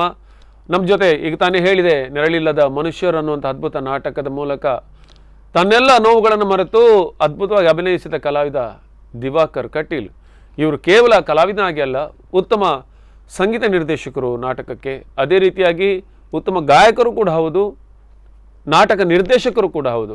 ಇವೆಲ್ಲದರ ಜೊತೆಗೆ ಉಡುಪಿಯಲ್ಲಿ ಓರ್ವ ಪ್ರತಿಭಾನ್ವಿತ ಕಲಾವಿದನಾಗಿ ಸ್ನೇಹಮಯಿಯಾಗಿ ಇವತ್ತು ಅವರನ್ನು ಗುರುತಿಸಿಕೊಳ್ತಾ ಇದ್ದಾರೆ ಜನ. ಆದ್ದರಿಂದ ಅವರನ್ನು ಮತ್ತೊಮ್ಮೆ ಕಾರ್ಯಕ್ರಮಕ್ಕೆ ಸ್ವಾಗತಿಸಿಕೊಳ್ಳುತ್ತೇವೆ. ದಿವಾಕರ್ ಅವರೇ ಮಾತಾಡ್ತಿದ್ದೆವು ನೆರಳಿಲ್ಲದ ಮನುಷ್ಯರು ನಾಟಕದ. ಬೇರೆ ಯಾವ ನಾಟಕಗಳಲ್ಲಿ ನಿಮ್ಮ ಅಭಿನಯಗಳು ತುಂಬ ನಿಮಗೆ ಇಷ್ಟ ಆಗಿದ್ದಂದರೆ ಯಾವ ತಂಡಗಳ ಜೊತೆ ಬೇರೆ ಮಾಡಿದರೆ? ಕಲಾತ್ಮಕ ನಾಟಕ ಇರ್ಬೋದು, ಕಮರ್ಷಿಯಲ್ ಇರ್ಬೋದು. ನಾಣಜ್ಜರ್ ಸುಜತಿರ್ಗಾಯರು, ಆಮೇಲೆ ಇವರು ನಾ ದಾಮೋದರ ಶೆಟ್ರು, ಮಾಲಿಂಗ ಭಟ್ರು, ಆಮೇಲೆ ಮೋಹನ್ ದಾಸ, ಸತ್ಯಮೇವ ಜಯತೆ, ಕರ್ಣಭಾರ, ಮಿಸ್ಟೇಕ್ ನಾಟಕ ನಮ್ಮ ನಟನಾ ಬದುಕಿಗೊಂದು ಹೊಸ ತಿರುವನ್ನು ಕೊಟ್ಟಿದ್ದು. ಯಾರು ನಿರ್ದೇಶನ ಮಾಡಿದ್ರು? ರಥಬೀದಿ ಗೆಳೆಯರು ಆ ನಾಟಕವನ್ನು ಮಾಡಿದರು. ನಿರ್ದೇಶನ ಮಾಡಿ ಡಾಕ್ಟರ್ ಶ್ರೀಪಾದ್ ಭಟ್. ಇಲ್ಲಿ ನಮಗೆ ಕಲೀಲಿಕ್ಕೆ ಒಂದಷ್ಟು ಅವಕಾಶ ಆಯಿತು ನಟನೆಯಲ್ಲಿ. ಮುಖ್ಯವಾಗಿ ಹಿಂದೆಲ್ಲ ನಮಗೆ ಅಂಥ ದೊಡ್ಡ ನಿರ್ದೇಶಕರ ಜೊತೆ ಕೆಲಸ ಮಾಡುವಂಥ ಅವಕಾಶ ಸಿಕ್ಕಿರಲಿಲ್ಲ. ಇಲ್ಲಿ ನಾವು ತುಂಬ ಕಲಿತೆವು. ನಟನೆ ವಿಷಯ ಬಂದಾಗ ಭಾಳಷ್ಟು ಕಲಿತೆವು. ನಾವು ರಂಗದಲ್ಲಿ ಹೇಗಿರಬೇಕು, ರಂಗದಿಂದ ಹೊರಗಿದ್ದಾಗ ಇರಬೇಕು, ಒಂದಷ್ಟು ಶಿಸ್ತುಗಳನ್ನು ಕಲಿತೆವು. ಮಿಸ್ಟೇಕ್, ಕರ್ಣಭಾರ ನಾಟಕ ಒಳ್ಳೆ ಪ್ರದರ್ಶನಗೊಂಡು ದೆಹಲಿಯ ರಾಷ್ಟ್ರೀಯ ನಾಟಕ ಶಾಲೆಯಲ್ಲಿ ಕೂಡ ಪ್ರದರ್ಶನ ಆಯಿತು. ಅದೊಂದು ಹೊಸ ಅನುಭವ, ಒಳ್ಳೆ ನಾಟಕ ಕೂಡ ಅದು. ಆಮೇಲೆ ಇತ್ತೀಚೆಗೆ ಸುಮನಸಕ್ಕೆ ಬಂದಾಗ ನನಗೆ ಒಂದಷ್ಟು ಒಳ್ಳೊಳ್ಳೆಯ ಅವಕಾಶಗಳು ಸಿಕ್ಕಿತು. ನಟನಾಗಿ, ಸಂಗೀತಗಾರನ ಕೆಲಸ ಆಗಿ, ಅಥವಾ ಟೋಟಲ್ ತಂಡದಲ್ಲಿ ಒಂದಷ್ಟು ನಮ್ಮ ಒಂದು ಏನು ಅನಿವಾರ್ಯತೆ ನಮಗೆ ಗುರುತಿಸಲ್ಪಡ್ಬೋದು. ನೆರಳಿಲ್ಲದ ಮನುಷ್ಯರಂತೂ ಅದ್ಭುತ, ನಾಟಕವೇ ಒಂದು ಅದ್ಭುತ, ಇನ್ನು ನಿರ್ದೇಶಕರು ಇನ್ನೊಂದು ಅದ್ಭುತ, ಜೋಸಫ್.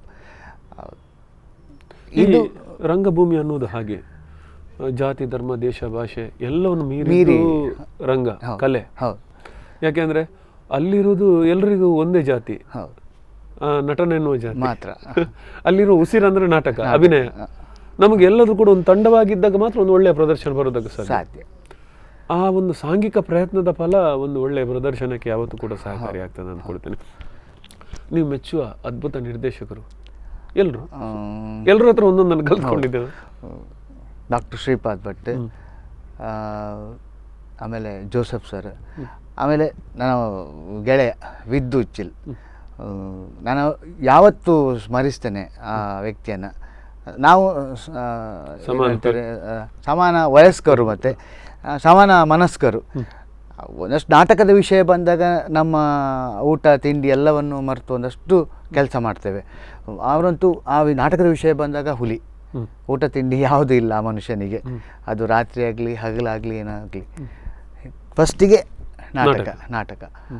ಅದನ್ನು ಯಾವ ರೀತಿ, ಆ ಒಂದು ನಾಟಕವನ್ನು ಯಾವ ರೀತಿ ತಗೊಂಡೋಗ್ಬೇಕು, ಕಲಾವಿದರನ್ನು ಯಾವ ರೀತಿ ತಯಾರು ಮಾಡಬೇಕು, ಹುರಿದುಂಬಿಸುವಂಥ ಕೆಲಸ. ಮೊನ್ನೆ ನೆರಳಿಲ್ಲದ ಮನುಷ್ಯರು ನಾಟಕದ ಸಮಯದಲ್ಲೂ ಕೂಡ ಅಷ್ಟೇ, ಒಂದು ಕೊನೆಯ ನಾಟಕ ಇನ್ನು ಆರಂಭ ಆಗಬೇಕೆನ್ನುವ ಕೊನೆಯ ಹಂತದಲ್ಲಿ ಇಡೀ ಕಲಾವಿದರನ್ನು ಒಂದು ಹುರಿದುಂಬಿಸಿದ ರೀತಿ ಉಂಟಲ್ಲ, ಹಾಂ, ವಿದ್ಯುಚ್ಚಿಲ್ ಇಡೀ ಅಂದರೆ ಅವರಿಗೆ, ನಮ್ಮ ತಂಡದವರಿಗೆ ಏನಿತ್ತು, ನನಗೆ ನೋವಾಗಿದೆ, ಹೇಗೇನು ಅದನ್ನೆಲ್ಲ ಮರೆಸಿ ಇಡೀ ತಂಡದವರು ಇಡೀ ನಾಟಕದಲ್ಲಿ ಇನ್ವಾಲ್ವ್ ಆಗುವಂಥ ಕೆಲಸವನ್ನು ಮಾಡಿದರು ವಿದ್ಯುಚ್ಚಿಲ್.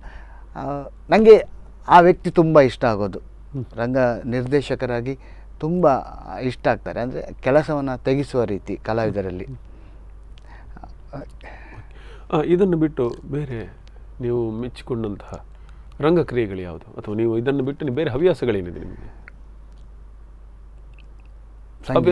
ರಂಗ ಸಂಗೀತದ ಬಗ್ಗೆ ತುಂಬ ಆಸಕ್ತಿ ಇದೆ. ಈಗಾಗಲೇ ಸಂಗೀತಗಾರ ಶೋಧನ್ ಅವರ ಜೊತೆ ಸಂಗೀತ ಕ್ಲಾಸಿಗೂ ಹೋಗ್ತಾ ಇದ್ದೇನೆ. ಮತ್ತೆ ನಾನು ಸಂಗೀತದ ಹತ್ರ ನಟನೆಯಿಂದ ಸ್ವಲ್ಪ ಹೊರಗೆ ಬಂದು ಸಂಗೀತದ ಹತ್ರ ಕೆಲಸ ಮಾಡಬೇಕನ್ನೋ ಒಂದು ಸಣ್ಣ ಆಸೆ ಇದೆ.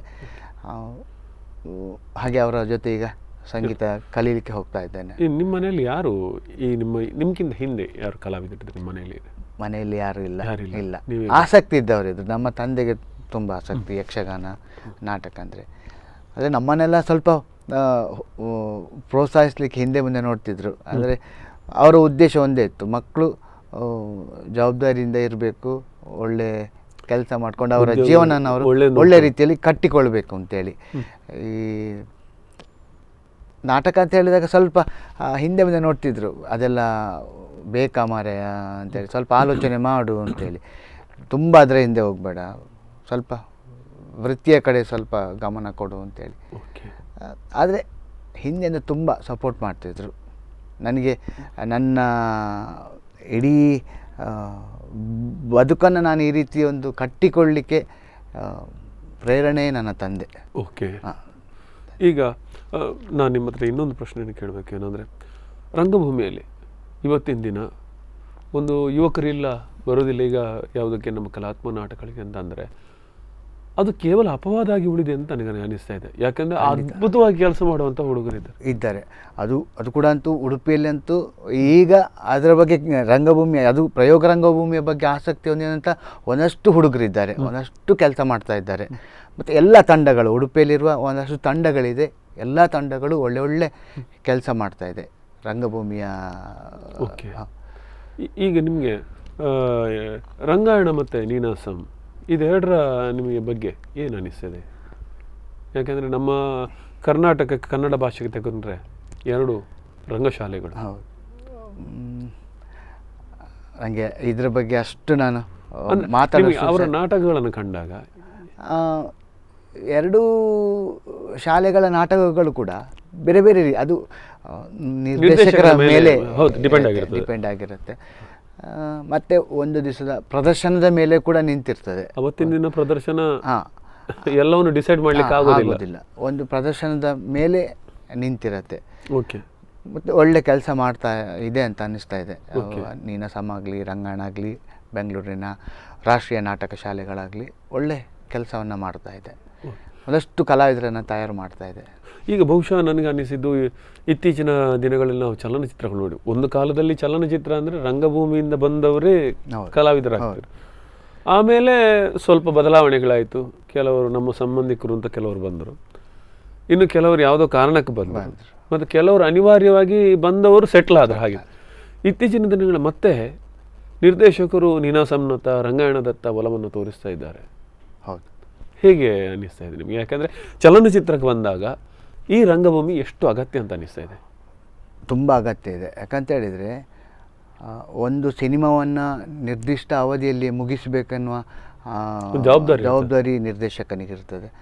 ಅಂಥ ಸಂದರ್ಭದಲ್ಲಿ ಟ್ರೈನ್ಡ್ ಆಗಿ ಬಂದ ಕಲಾವಿದರು ಸಿಕ್ಕಿದ್ರೆ ಬೇಗ ಅದನ್ನು ಮುಗಿಸ್ಬೋದು. ಹೌದು, ಅದು ಅಗತ್ಯ ಇರ್ತದೆ ಖಂಡಿತವಾಗಿ. ಹಾಗಾಗಿ ಟ್ರೈನ್ಡ್ ಆದ ಕಲಾವಿದರನ್ನೇ ಒಂದು, ಅದು ಇನ್ನೊಂದೇನೆಂದರೆ, ಒಬ್ಬನ ನಟನೆಯನ್ನು ನೋಡಿದಾಗ ಎಷ್ಟು ಅನುಭವ ಇರುತ್ತೆ ಕೂಡಲೇ ಗೊತ್ತಾಗ್ಬಿಡುತ್ತೆ, ಅವ್ರು ರಂಗಭೂಮಿಯಿಂದ ಬಂದವನ ಅಂತ ಕೇಳುವಷ್ಟು ಮಟ್ಟಿಗೆ ಗೊತ್ತಾಗಿಬಿಡ್ತದೆ 100% ಆಗಿ.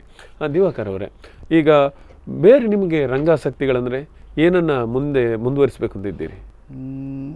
ಅದೇ ನಿರ್ದೇಶನ ಮಾಡಬೇಕು, ಒಳ್ಳೆ ನಾಟಕಗಳನ್ನು ನಿರ್ದೇಶನ ಮಾಡಬೇಕು, ರಂಗ ಸಂಗೀತದ ಬಗ್ಗೆ ಜಾಸ್ತಿ ಆಸಕ್ತಿ ಇದೆ. ಒಂದಷ್ಟು ಅದರ ಬಗ್ಗೆ ಕೆಲಸ ಮಾಡಬೇಕು ಅಂತೇಳಿ ಇದೆ. ನೋಡ್ಬೇಕು. ನೀವು ಬೊಜ್ಜ ಅನ್ನೋ ನಾಟಕವನ್ನು ನಿರ್ದೇಶನ ಮಾಡಿದ್ದೀರಿ. ಆ ಬಗ್ಗೆ ಹೇಳಿ, ಬೊಜ್ಜ ನಾಟಕದ ಬಗ್ಗೆ ಬಹಳಷ್ಟು ಹೆಸರನ್ನು ಮಾಡಿ. ಕತೆ ಒಂದು ಅದ್ಭುತ ಕತೆ. ಹಿಂದೆ ನಾನು ಆವಾಗ ನವ್ಯ ರಂಗಕ್ಕೆ ಇನ್ನೂ ಬಂದಿರಲಿಲ್ಲ. ನಾನು ಅಚಾನಕ್ಕಾಗಿ ಆ ನಾಟಕವನ್ನು ನೋಡುವಂಥ ಅವಕಾಶ ಸಿಕ್ಕಿತು. ಕಾಪುವಿನ ರಂಗತರಂಗದವರು ಆ ನಾಟಕವನ್ನು ಮಾಡಿದರು. ಮುಂದೆ ಯಾವತ್ತಾದ್ರೂ ಈ ಕಥೆಯನ್ನು ಇಟ್ಕೊಂಡು ನಾನು ನಿರ್ದೇಶನ ಮಾಡಬೇಕು ಅಂತೇಳಿ ಅನಿಸಿತು. ಮುಂಬೈಯಲ್ಲಿ ಒಂದು ರಂಗ ತಂಡಕ್ಕೆ, ಮನೋಹರ್ ಶೆಟ್ಟಿ ನಂದಳಿಕೆ ಅವರ ತಂಡಕ್ಕೆ ಸಂಗೀತ ಮಾಡುವಂಥ ಅವಕಾಶ ಸಿಕ್ಕಿತು. ಆ ಸಂದರ್ಭದಲ್ಲಿ ಅವರ ಮಾವ ನಂದಳಿಕೆ ನಾರಾಯಣ್ ಶೆಟ್ಟಿ ಅವರು ಪರಿಚಯ ಆಯಿತು.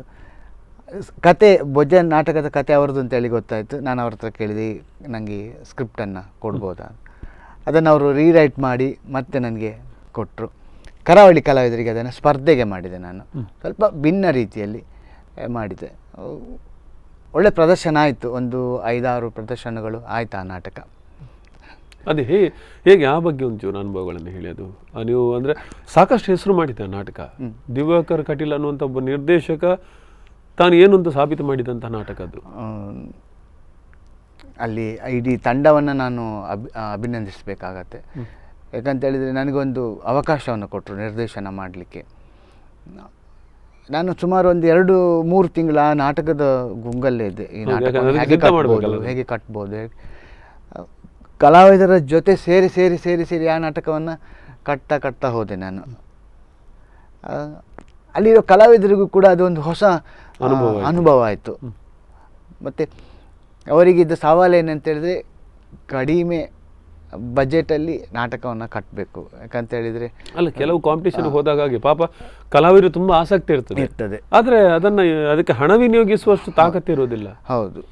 ಇಲ್ಲಿ ಅದೇ ಅವರ ಏನು ಬಜೆಟ್ ಇದೆ, ಇದ್ದ ವಸ್ತುಗಳನ್ನು ಉಪಯೋಗ ಮಾಡಿಕೊಂಡು ನಾಟಕ ಅದೊಂದು ರೀತಿ ಸವಾಲು. ನಮಗೆ ಇದ್ದ ವಸ್ತುಗಳನ್ನೇ ಅದಕ್ಕೆ ನಾಟಕಕ್ಕೆ ಬೇಕಾದಾಗೆ ನಾವು ಅದನ್ನು ಅಂದರೆ ಹೊಸ ಸೆಟ್ಟಿಂಗ್ ಮಾಡಬೇಕು, ಆದರೆ ವಸ್ತುಗಳು ಮಾತ್ರ ಇರುವುದೇ ಆಗಬೇಕು. ಒಂದು ಹೊಸ ಅನುಭವ, ಅದು ಖುಷಿಯ ಅನುಭವ. ಓಕೆ. ಕಲಾವಿದರಲ್ಲಿ ತುಂಬ ನಿಮ್ಮ ನಿರ್ದೇಶನದ ಬಗ್ಗೆ ಮತ್ತು ಆ ಒಂದು ನಾಟಕದ ಬಗ್ಗೆನೂ ಕಲಾವಿದರು ತುಂಬ ಆಸಕ್ತಿಯನ್ನು ವಹಿಸಿದರು. ಯಾಕಂದರೆ ಮುಖತಃ ನಾನು ಭೇಟಿಯಾಗಿದ್ದೆ ಕೆಲವು ಕಲಾವಿದರನ್ನು. ಈ ನಾಟಕದ ಬಗ್ಗೆ ಅವರು ಅಪಾರವಾದಂಥ ಒಂದು ಆಸಕ್ತಿಯನ್ನು ವಹಿಸಿದ್ರು. ಇಲ್ಲ, ಆ ನಾಟಕವನ್ನು ಮತ್ತೆ ಅಣಿಗೊಳಿಸಬೇಕು ಅಂತೇಳಿ ಆಲೋಚನೆ ಮಾಡ್ತಾ ಇದ್ದೇವೆ. ಆ ಕರಾವಳಿ ಕಲಾವಿದರು ಕೂಡ ಮತ್ತು ನಾನು ಕೂಡ ಸ್ವಲ್ಪ ಅದನ್ನು ಬೇರೆ ಬದಲಾವಣೆಗಳನ್ನೆಲ್ಲ ಮಾಡಿಕೊಂಡು ನಾಟಕವನ್ನು ಮತ್ತೆ ಪ್ರದರ್ಶನಕ್ಕೆ ಸಿದ್ಧ ಮಾಡುವ ಆಲೋಚನೆ ಮಾಡ್ತಾ ಇದ್ದೇವೆ. ಇತ್ತೀಚಿನ ದಿನಗಳಲ್ಲಿ ನಾವು ಚಿಕ್ಕದಿರುವಾಗ, ನೀವೇ ಚಿಕ್ಕದಿರುವಾಗ, ನಮ್ಮ ಕಾಲೇಜಲ್ಲಿ ಒಂದು ನಾಟಕದ ಹುಚ್ಚಿತ್ತು, ಕೇಳಿತ್ತು. ಈಗ ಕಾಲೇಜಿಗೆ ಕಂಪೇರ್ ಮಾಡಿದರೆ ಕಾಲೇಜಲ್ಲಿ ಭಾಳಷ್ಟು ಕಡಿಮೆ ರಂಗಕ್ರಿಯೆಗಳಾಗ್ತಿದೆ ಅಂತ ಅನಿಸ್ತಾ ಇದೆ ನನಗೆ. ನಾಟಕದ ಬಗ್ಗೆ ಪರ್ಟಿಕ್ಯುಲರ್ ಆಗಿ ನಾನು ಹೇಳೋದಾದ್ರೆ ಕೆಲವು ಬೆರಳೆಣಿಕೆ ಕಾಲೇಜುಗಳು ಬಿಟ್ಟರೆ. ಹೌದು. ಇತ್ತೀಚೆಗೆ ಅಂದರೆ ಒಂದು 2-3 ವರ್ಷದ ಹಿಂದೆ ಮೈಸೂರು ರಂಗಾಯಣದ ಮಂಜುನಾಥ್ ಬೆಳಕೆರೆ ಅವರ ಒಂದು ಆಲೋಚನೆಯಲ್ಲಿ ಏನು ಬಂತಪ್ಪ ಅಂತ ಹೇಳಿದರೆ, ಕಾಲೇಜ್ ರಂಗೋತ್ಸವ ಮಾಡೋದು ಅಂತೇಳಿ ಆಯಾಯ ಜಿಲ್ಲೆಗಳಲ್ಲಿ ಕಾಲೇಜ್ ರಂಗೋತ್ಸವ ಮಾಡಿ ಅದು ಸ್ಪರ್ಧೆ ರೀತಿಯಲ್ಲಿ ಮಾಡೋದು. ಅದು 2 ವರ್ಷ ನಡೀತು. ಆಮೇಲೆ ಅದು ಯಾಕೆ ಸ್ಥಗಿತಗೊಂಡಿತೋ ಗೊತ್ತಿಲ್ಲ. ಒಳ್ಳೆ ಕಾನ್ಸೆಪ್ಟ್ ಅದು. ಒಂದಷ್ಟು ಕಾಲೇಜುಗಳು ಕೂಡ ಅದನ್ನು ಬಹಳಷ್ಟು ಆಸಕ್ತಿಯಿಂದ ನಾಟಕಗಳನ್ನು ಅದಕ್ಕೋಸ್ಕರ ಅದರಿಂದಾಗಿ ಒಂದಷ್ಟು ಯುವ ನಿರ್ದೇಶಕರಿಗೆ ಅವಕಾಶ ಸಿಕ್ಕಿತ್ತು. ಖಂಡಿತ ಸಿಕ್ಕಿತ್ತು ಎಲ್ಲ ಕಲಾವಿದರು. ಯಾಕಂದ್ರೆ ಇನ್ನಷ್ಟೇ ದೊಡ್ಡ ತಂಡಕ್ಕೆ ನಿರ್ದೇಶನ ಮಾಡಲಿಕ್ಕೆ ಯಾರಿಗೆ ಇಚ್ಛೆ ಇದೆಯೋ ಅವನಿಗೆ ಒಂದು ಪ್ರಯೋಗಶಾಲೆ ಆಗಿದ್ದಾಗ್ತಿತ್ತು. ಖಂಡಿತ. 1 ಗಂಟೆ ನಾಟಕ ಕಲಾವಿದರು ಹುಡುಗರು ಹೌದು ಅವರು ಸಿದ್ಧ ಆಗ್ತಾ ಇದ್ರು. ಅದು ಯಾಕೆ ನಿಂತೋಯ್ತು ಅನ್ನೋದು ಬಹಳ. ಮತ್ತೆ ಅದು ಆರಂಭ ಆದರೆ ಒಳ್ಳೇದು ಅಂತ ಅನಿಸ್ತಾ ಇದೆ ಕಾಲೇಜ್. ಖಂಡಿತವಾಗಿ. ಯಾಕಂದ್ರೆ ಅಲ್ಲಿಂದ ಬೆಳವಣಿಗೆ ಬಂದಾಗ ಅದೇ ಆಸಕ್ತಿ ಮುಂದುವರೆದಾಗ ಒಂದಷ್ಟು ರಂಗ ಚಟುವಟಿಕೆಗಳು ಅಥವಾ ಎಲ್ಲೋ ಉಳಿದಂಥ ಹಳೆಯ ನಾಟಕಗಳು ಮತ್ತೆ ಹೊರಗೆ ಬರೋದಕ್ಕೆ ಸಾಧ್ಯ. ಅದೇ ನಾನು ಈ ವಾಹಿನಿ ಮುಖಾಂತರ ಏನು ಹೇಳಬೇಕು ಅಂತ ಹೇಳಿದರೆ, ಮತ್ತೆ ಸಂಸ್ಕೃತಿ ಇಲಾಖೆ ಇದನ್ನು ಮತ್ತೆ ಗಮನ ಹರಿಸಬೇಕು. ಅಂದರೆ ನಮಗೆ ಎಲ್ಲದಕ್ಕೂ ಈ ರಂಗಭೂಮಿಗೆ ಕಾಲೇಜು ಮಕ್ಕಳೆಲ್ಲ ಬಂದರೆ ಒಂದಷ್ಟು ಪ್ರತಿಭೆಗಳು ಖಂಡಿತ ಬೆಳೀತಾ ಹೋಗ್ತಾರೆ.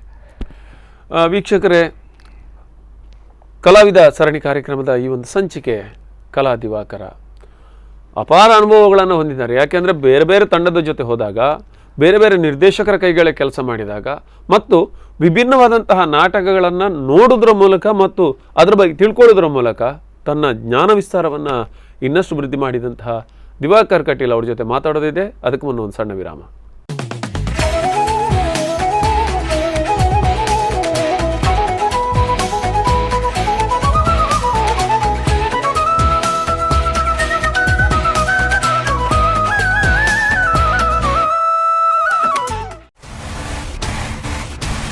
Presenting you first time in Padubidri, Apna Village Mart. Best experience at 3000 plus square feet shopping space. Shop your everyday needs for wide varieties of groceries, fruits and vegetables, household essentials, personal care, beauty care, pet supplies, stationeries and office supplies, toys and baby care, sports equipments. So come experience the next level of shopping at Padubidri. Apna Village Mart, Padubidri. For home delivery, call or WhatsApp 81057 52777. Follow us on Facebook and Insta pages apna.v.care.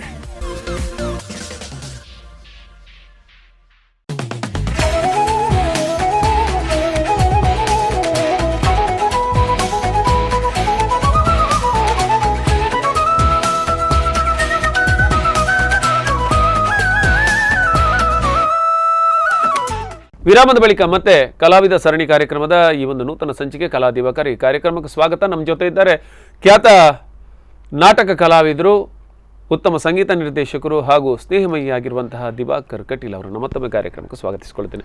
Diwakar ಅವರೇ, college ನಾಟಕ ರಂಗೋತ್ಸವದ ಬಗ್ಗೆ ಮಾತಾಡ್ತಿದ್ವಿ. ಇದು ಖಂಡಿತವಾಗಿ ಮುಂದುವರೆದಲ್ಲಿ ಬಹುಶಃ ಇನ್ನಷ್ಟು ಪ್ರತಿಭೆಗಳು ಹೊರಬರೋದಕ್ಕೆ ಸಾಧ್ಯ ಅಂತ ನಮ್ಗೆ ಅನ್ನಿಸ್ತಾ ಇದೆ. ಬಹುಶಃ ಇನ್ನೇನೀಗ ಹೆಚ್ಚಿನವರಿಗೆ ಅವಕಾಶಗಳು ತುಂಬ ಇವೆ. ಈಗ ಮೊದಲಿದ್ದ ಹಾಗೆ ಸಾಮಾಜಿಕ ಜಾಲತಾಣಗಳು ಯಾವಾಗ ವಿಸ್ತಾರ ಆಯಿತು ಆವಾಗ ನಿಮಗೆ ನಿಮ್ಮ ಏಕವ್ಯಕ್ತಿ ಪ್ರದರ್ಶನವನ್ನು ನೀವು ಕೊಡ್ಬೋದು. ಅದಕ್ಕೆ ಬೇಕಾದ ವೇದಿಕೆಯನ್ನು ನೀವು ಕ್ರಿಯೇಟ್ ಮಾಡಬೇಕಾಗಿಲ್ಲ. ಮೊದಲೇನೆಂದರೆ ನೀವು ಅವಕಾಶಕ್ಕಾಗಿ ಅವರಿವರ ಮನೆ ಬಾಗಿಲಿಗೆ ಹೋಗಬೇಕಿತ್ತು. ಕಾರ್ಯಕ್ರಮ ಆದಾಗ ನನ್ನೊಂದು ಮಗನಿಗೆ ಒಂಚೂರು ಅವಕಾಶ, ಒಂದು ಡ್ಯಾನ್ಸ್ ಮಾಡ್ತಾರೆ, ಒಂದು ಮಾತು. ಬಹುಶಃ ನೀವು ಚಿಕ್ಕದಿರುವಾಗ ನಾವು ತುಂಬ ನೋಡಿದ್ದೇವೆ. ಎಷ್ಟೋ ಪಾಪ ತಂದೆ ತಾಯಿಗಳು ಒಳ್ಳೆ ಪ್ರತಿಭೆ ಇರೋ ಮಕ್ಕಳನ್ನು ಕರ್ಕೊಂಡು ಹೋಗಿ ಯಾರ್ಯಾರೋ ಕೈಕಾಲು ಹಿಡಿದು ಒಂದು ಅವಕಾಶ ಕೊಡಿ, ನಾಟಕ ಆಗಬೇಕಾದ್ರೆ ಒಂದು ನನ್ನ ಮಗಳು ಹಾಡ್ತಾಳೆ, ನನ್ನ ಮಗಳು ಡ್ಯಾನ್ಸ್ ಮಾಡ್ತಾಳೆ. ಈಗ ಅದೃಷ್ಟ ಏನಂದರೆ ಯುವ ಜನತೆಗೆ ನಿಮ್ಮಲ್ಲಿ ಏನು ಪ್ರತಿಭೆ ಇದೆ ನೀವು ಅದನ್ನು ನೀವೇ ವೇದಿಕೆಯನ್ನು ಕ್ರಿಯೇಟ್ ಮಾಡ್ಬೋದು. ಸಾಮಾಜಿಕ ಜಾಲತಾಣಗಳು ಅದ್ಭುತವಾದಂಥ ವೇದಿಕೆಯನ್ನು ಇದು ಮಾಡಿಕೊಟ್ಟಿವೆ. ಬಹುಶಃ ಇದರಲ್ಲೊಂದು ಮಿಸ್ಯೂಸ್ ಆಗುತ್ತೆ ಅಂತ ಅನಿಸ್ತಾ ಇಲ್ವ ನಿಮಗೆ ಕೆಲವೊಮ್ಮೆ?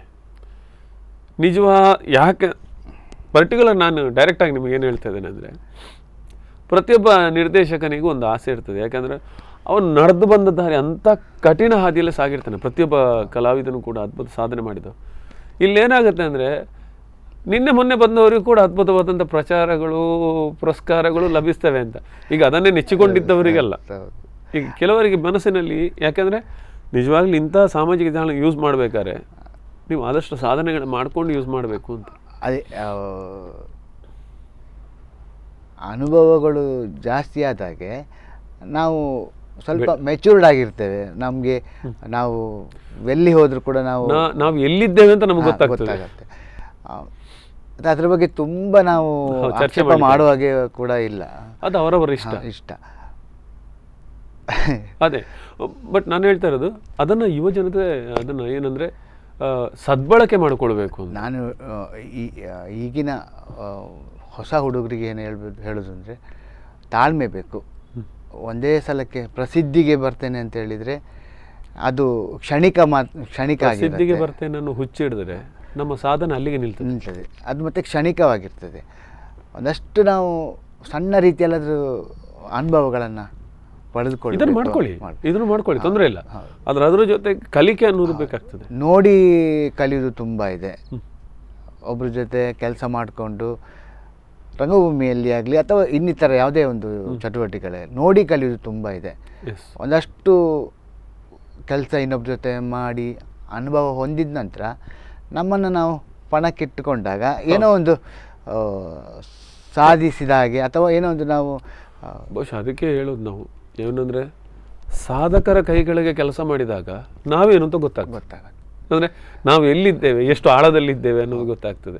ಪ್ರತಿಯೊಬ್ಬ ಕಲಾವಿದನೇ ಬೇಕಾದದೇ. ಇನ್ನೊಂದೇನೆಂದರೆ ಇದು ದೊಡ್ಡ ಸಾಗರ.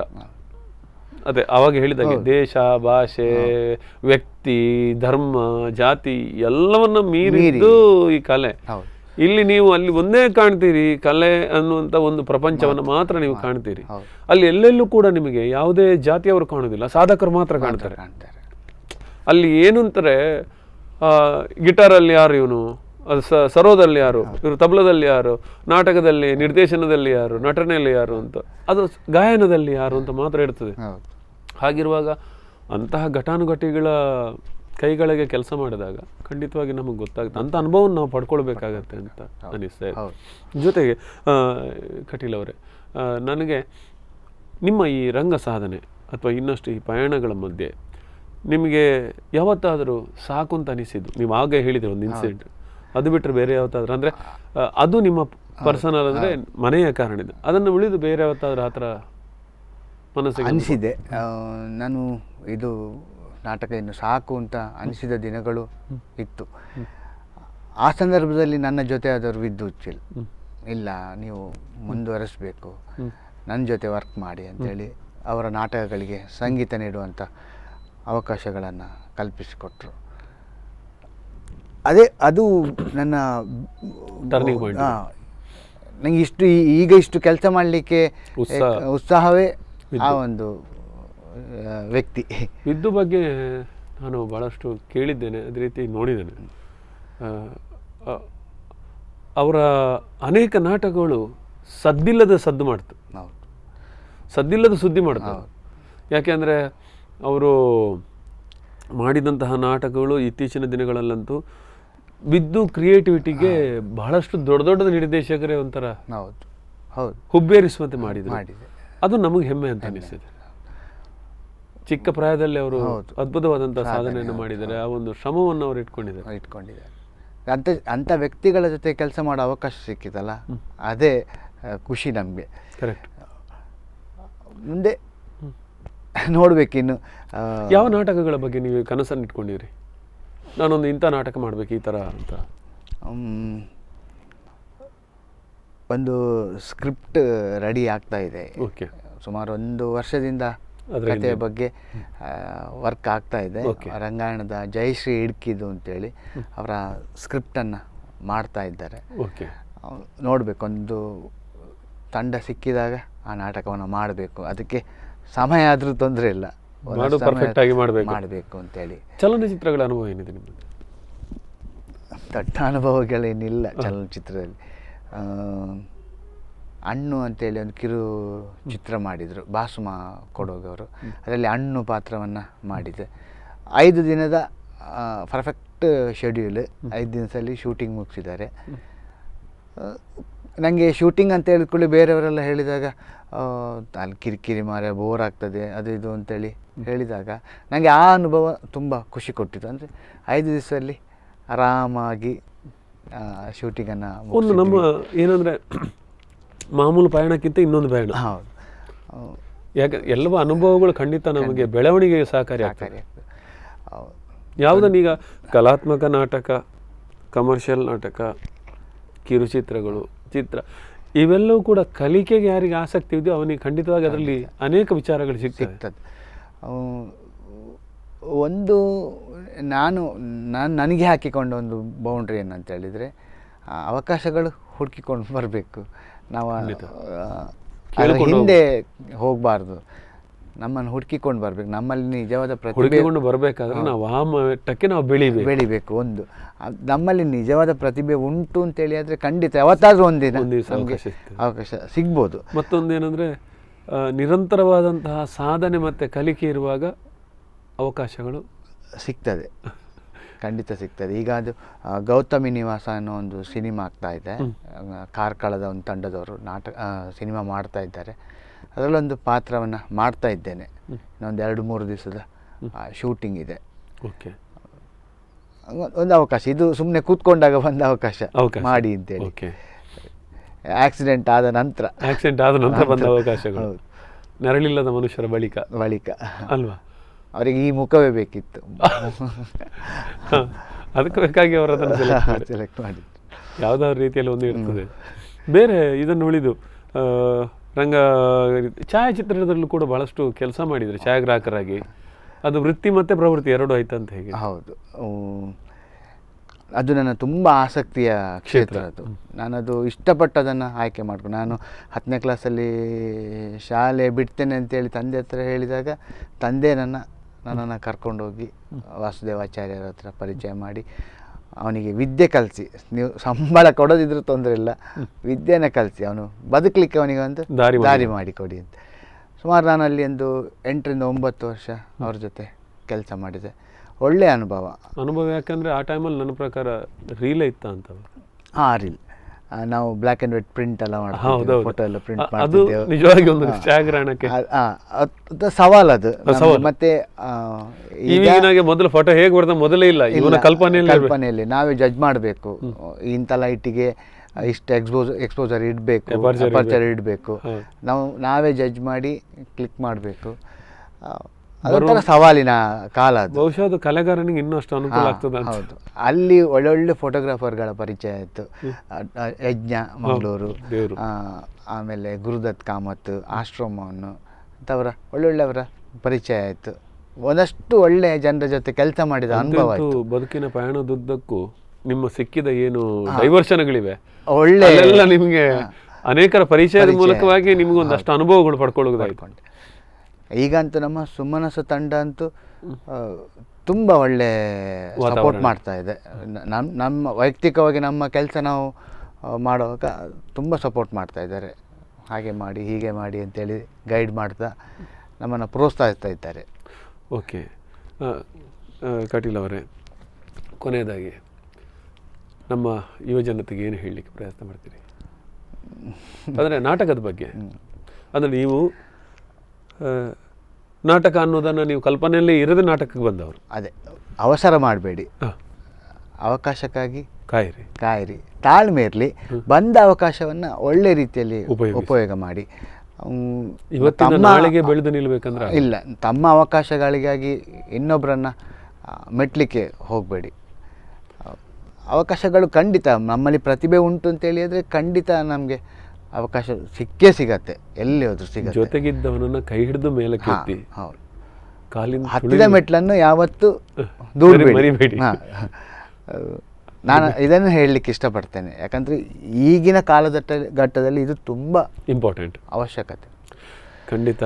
ದಿವಾಕರೇ, ಇಷ್ಟೊತ್ತು ನಮ್ಮ ಜೊತೆ ಬಂದು ಈ ಒಂದು ಕಾರ್ಯಕ್ರಮದಲ್ಲಿ ಭಾಗಿಯಾಗಿದ್ರಿ. ತುಂಬ ಆಸೆ ಇತ್ತು ನಿಮ್ಮನ್ನು ಯಾವತ್ತೂ ಕರಿಬೇಕು ಅಂತ. ಒಳ್ಳೆ ಕಾಲ ಇವತ್ತು ಕೂಡ ಬಂತು. ಇನ್ನಷ್ಟು ನಿಮ್ಮ ನಾಟಕಗಳು, ರಂಗಪಯಣ ಯಶಸ್ವಿ ಆಗಲಿ, ಹಲವು ಸಾಧನೆ ಮಚಲುಗಳು ನಿಮ್ಮದಾಗಲಿ, ಕೀರ್ತಿ ನಿಮ್ಮನ್ನು ಅರಸಿ ಬರಲಿ. ಪ್ರಶಸ್ತಿಗಳ ಬಗ್ಗೆ ನಿಮಗೂ ಆಸಕ್ತಿ ಕಡಿಮೆ ಇದೆ, ಆದ್ದರಿಂದ ಪ್ರಶಸ್ತಿಗಿಂತಲೂ ನೀವು ಮಾಡಿದ ಕೆಲಸ ತೃಪ್ತಿ ಕೊಡುವಂಥ ಜನರ ಪ್ರೀತಿಯೇ ನಮಗೆ ದೊಡ್ಡ ಪ್ರಶಸ್ತಿ. ಖಂಡಿತ ಅದು ನಿರಂತರವಾಗಿರಲಿ. ಮತ್ತು ದಿವಾಕರ್ ಕಟೀಲ್ ಅನ್ನೋ ಹೆಸರು ರಂಗಭೂಮಿ ಮಾತ್ರ ಅಲ್ಲ, ಎಲ್ಲೆಡೆ ಚಿರಸ್ಥಾಯಿಯಾಗಿ ಉಳಿಯುವಾಗಲೇ ಆಗಲಿ ಅನ್ನೋದೇ ನಮ್ಮ ಸ್ಪಂದನ ವಾಹಿನಿ ವೀಕ್ಷಕರ ಮತ್ತು ನಮ್ಮ ಆಶಯ. ಅವಕಾಶಕ್ಕಾಗಿ ಧನ್ಯವಾದಗಳು. ಮತ್ತೊಮ್ಮೆ ನಿಮಗೆ ಈ ಕಾರ್ಯಕ್ರಮಕ್ಕೆ ಬಂದಿದ್ದಕ್ಕೆ ಧನ್ಯವಾದವನ್ನು ಸಮರ್ಪಿಸ್ತೇನೆ. ಆತ್ಮೀಯ ವೀಕ್ಷಕರೇ, ಇದು ಕಲಾವಿದ ಸರಣಿ ಕಾರ್ಯಕ್ರಮದ ನೂತನ ಸಂಚಿಕೆ ಕಲಾ ದಿವಾಕರ. ಈ ಕಾರ್ಯಕ್ರಮದಲ್ಲಿ ಇಷ್ಟು ಹೊತ್ತು ನಮ್ಮ ಜೊತೆ ದಿವಾಕರ್ ಕಟೀಲ್, ಓರ್ವ ಸಮರ್ಥ ರಂಗ ನಿರ್ದೇಶಕ, ರಂಗನಟ, ಹಾಗೆ ಹಲವಾರು ಸಾಧನೆಗಳನ್ನು ಮಾಡಿದ ಪ್ರತಿಭಾನ್ವಿತ ಕಲಾವಿದ. ಅವರು ಅವರ ಮನದಾಳದ ಮಾತುಗಳು, ಒಂದಷ್ಟು ನೋವು ನಲಿವುಗಳ ಬಗ್ಗೆ ಮತ್ತು ರಂಗಪಯಣದ ಬಗ್ಗೆ ನಮ್ಮ ಜೊತೆ ಅನುಭವಗಳನ್ನು ಹಂಚಿಕೊಂಡಿದ್ದಾರೆ. ಅವರಿಗೆ ಮತ್ತೊಮ್ಮೆ ಈ ಕಾರ್ಯಕ್ರಮಕ್ಕೆ ಬಂದಿದ್ದಕ್ಕೆ ಅವರಿಗೆ ಅಭಿನಂದನೆ ಸಲ್ಲಿಸ್ತಾನೆ. ಇದು ಪಡುಬಿದ್ರೆಯ ಅಪ್ನಾ ವಿಲೇಜ್ ಮಾರ್ಟ್ ಪ್ರಸ್ತುತಿಯ ಸ್ಪಂದನ ವಾಹಿನಿ ಆಯೋಜನೆಯ ವಿಶಿಷ್ಟ ಕಾರ್ಯಕ್ರಮ ಕಲಾವಿದ ಸರಣಿಯ ಈ ಒಂದು ಸಂಚಿಕೆ ಕಲಾ ದಿವಾಕರ. ಇದನ್ನು ಇಲ್ಲಿ ಮುಕ್ತಾಯಗೊಳಿಸ್ತಾ ಇದ್ದೇವೆ. ನಿರಂತರ ಸುದ್ದಿ ಮತ್ತು ಮನೋರಂಜನೆಗೆ ನೋಡ್ತಾ ಇರಿ ಸ್ಪಂದನ.